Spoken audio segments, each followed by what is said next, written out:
everyone! This is the final installment of my 101 beauty tips videos, and this one's going to cover all the wonderful things you can do with makeup. These are just 25 tips and tricks of how you can improve your makeup routine. So if you like this, feel free to check out the complete list of beauty tips on my blog, karinalicious.webs.com, and check out the other 3 videos which cover skincare, nails, body, hair, basically anything you would want to know about beauty tips, I've got them. So feel free to check those out, and here are the tips.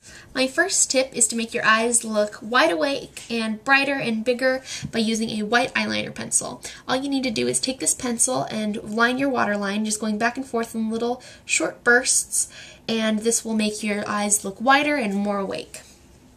To make your eyes look further apart and brighter, you can use a light eyeshadow like this one right here, and just use that on the inner corner of your eyes and also on your eyebrow bone, and this will just make your eyes pop and it'll make them look a little bit further apart, and it will make you look more awake. Make sure that you never pump your mascara when you do this. You never want to go back and forth like that because it will make it dry out prematurely. If you want to get a nice summery glow all over your body, you can try mixing your bronzer with a body lotion and then just applying that all over your body, and it'll give you a nice natural shimmer. Broken eyeshadow is great for making pigments. Make sure you check out my tutorial, which I will put a link to right here. Baby wipes are one of my go-to beauty secrets. They're great. They're a great alternative to makeup remover wipes, and they also help clean up my desk when I'm in a hurry. So you just use that in place of a makeup remover wipe if you're too lazy to go wash your face at night. It'll just take all your makeup off. To make your face look slimmer, you can take a matte bronzer, light brown eyeshadow, or a foundation that's slightly darker than your skin and apply it from the center of your ear to the corner of your mouth. So you just apply it like this with little circular motions, and this will make your jawline look more defined and your cheeks look a little slimmer. And then you're going to take a highlight color, like this white shimmery color right here, and just apply that in little circular motions to the top of your cheekbones just to make them pop a little bit more. If you want thick, dark lashes, you can try filling in the space between your lashes with dark eyeliner. So I use Maybelline Expert Wear eyeliner in Velvet Black, and I just will lift this up and tight line my top lash line, just filling it in with black eyeliner to make your lashes look darker and more heavy.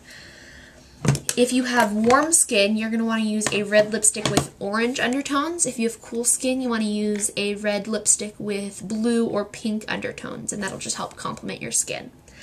If you have very fair skin or very, very dark skin, you're most likely cool toned.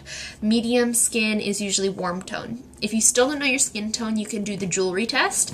If silver jewelry looks better on you, you're most likely cool toned. If gold jewelry looks better on you, you're more likely warm toned. Another thing you can do is check the veins in your wrist. If they appear to be blue, you're most likely cool toned. If they appear to be green, you're most likely warm toned.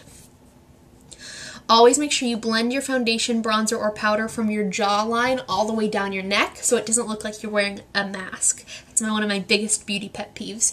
So just make sure that when you're applying your foundation, you just blend it all the way down your neck. You don't have to go all the way down your neck, maybe halfway, just so there's not like a definite line, just so you don't look like a clown. If you are testing a foundation or concealer in a department store, try applying it to your fingertips as opposed to your wrist, because it's more an accurate color to your face than your wrist is. You can see my wrist is a lot paler than my face, but my fingertips are a lot more accurate.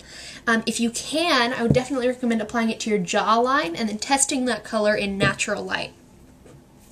If you get the color home and it absolutely does not work, most stores like Walgreens, Walmart, and Target for sure allow you to return makeup even if it was used, so don't be afraid to return it if you don't like the color you bought.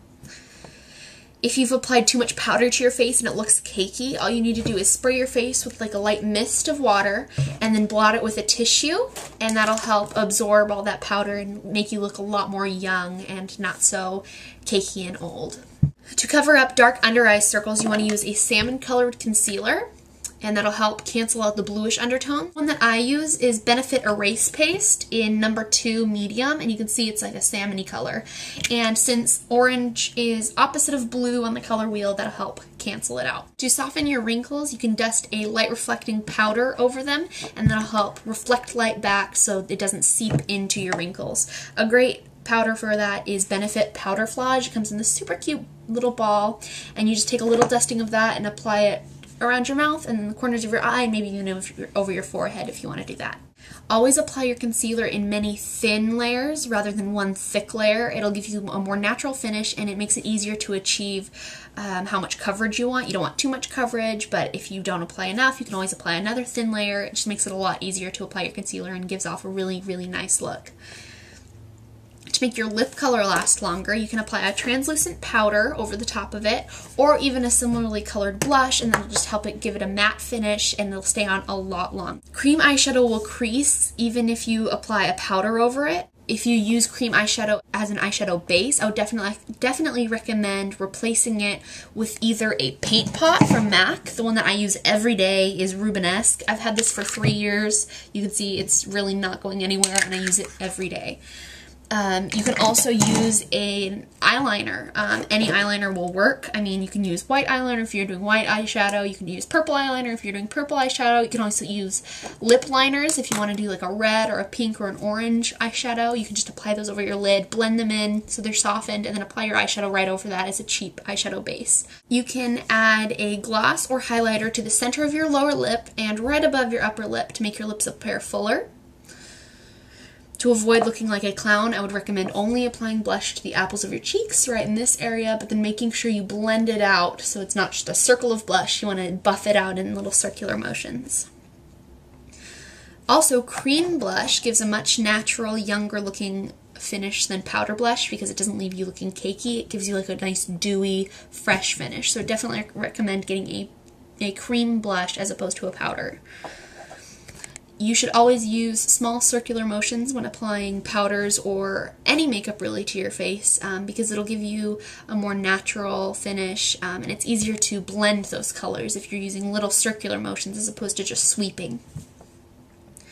You should always apply cream products before you apply your powder. Never apply a cream over a powder because it'll make it look more cakey and it'll get kind of a greasy look. If you ran out of primer, you could try using cornstarch on clean skin as a cheap alternative.